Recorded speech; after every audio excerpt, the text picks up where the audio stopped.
Bismillahirrahmanirrahim. Assalamualaikum warahmatullahi wabarakatuh. Sampurasun.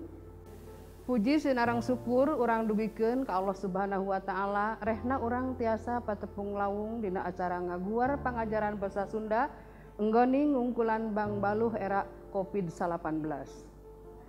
Nu baris dipidangkeun puting pangjejer ti MGMPBS SMP Kabupaten Garut nu dijemantarakeun langsung ti SMPN 2 Garut.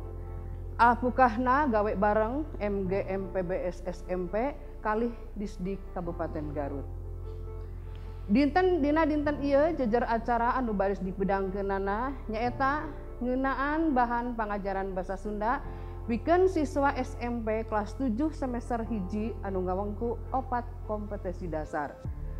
Tinang tos saderek tumaros bahan pangajaran naon wae nu baris dipidangkeunana, kumaha carana sangkan urang tiasa maham kana eusi eta pidangan, luyu sareng maksad tujuan nu ngajanggelek dina kurikulum basa Sunda.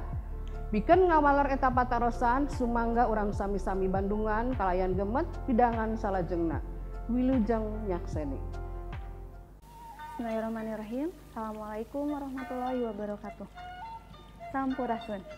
Wilujeng tepang deui dina raraga kagiatan diajar virtual ngaliwatan audio visual jeung modul mugia Allah maparin kalancaran ka urang sadayana.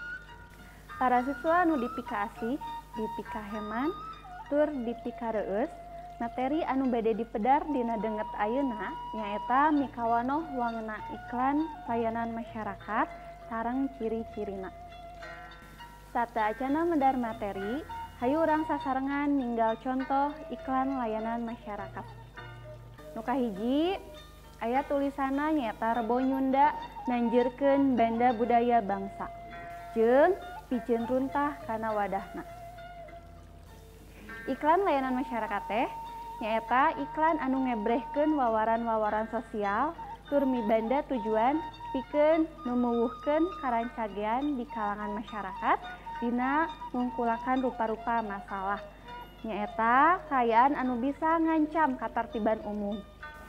Iklan layanan masyarakat wangun komunikasi massa nu sifatna non komersial jeung non personal nu tujuanna mere hiji atikan atawa pangajaran ka masyarakat jeung mangaruhan paripolah masyarakat luyu jeung etika moral nu hade. Iklan layanan masyarakat miboga 8 ciri. Anu kahiji teu komersil, anu kaduana teu aya muatan keagamaan, katilu sifatna teu ngandung unsur politis, 4 mibanda wawasan nasional, 5 pikeun kumna lapisan masyarakat, 6 diajukeun ku organisasi nu geus diaku jeung ditarima, anu katujuh bisa diiklankeun, anu terakhir nomor 8 nyaeta mibanda fungsi jeung kepentingan nu hade pikeun meunang pangrojong ti media lokal jeung nasional. Sanggan leuwih maham kana materi iklan layanan masyarakat, pek 3W pancen anu aya dina modul 7-3-4. Sakian nu tiasa didugikeun, mudah-mudahan hidup tiasa nyangkem kana materi anu tos didugikeun. Pamungkas sanggem. Assalamualaikum warahmatullahi wabarakatuh. Saderek sapara kanca, rupina sakitu pidangan anu tiasa didugikeun ti rengrengan MGMPBS SMP Kabupaten Garut. Mugia tiasa katampi pikeun nambihan pangaruh urang sadaya nggonding ngaraksa tur ngariksa titinggal karuhun urang. Mugia aya manfaatna kanggo urang sadayana dina mayunan hirup kumbuh sadidinten. Hapunten anu kasuhun, boh bilih salami ngadugikeun aya nu teu sapagodos, wilujeng kantun, wilujeng tepang deui dina waktu sekali jejer materi anu benten.